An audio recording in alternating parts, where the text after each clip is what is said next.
This man has only 10 minutes left before his execution, but he still has the time to work out. When two special police officers escorted him to the execution ground, he remained completely calm, because he had already come up with an escape plan. In the same vehicle, there was also an undercover agent. In order to infiltrate the restricted area and disable a missile, he needed Jack's help. David had secretly hidden a piece of wire in his mouth and quickly opened his handcuffs. Then he stealthily climbed to the top of the car. After taking control of the driver of the transport vehicle, David stated his intentions, so they decided to head to the restricted area together, because their goals were the same.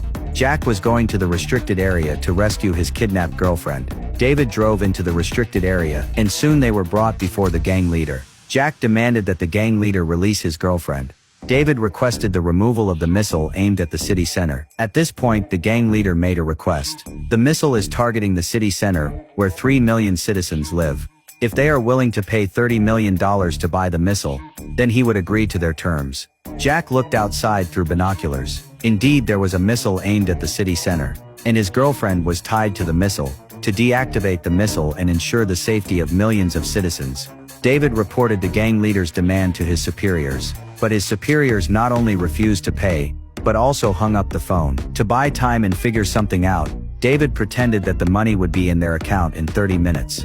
The gang leader ordered his men to take them away and keep them under guard. They would be released once the money was received. The two were forced to kneel with their hands on their heads in a small dark room, and there was a man guarding them from behind. If they kept waiting like this, they would surely die.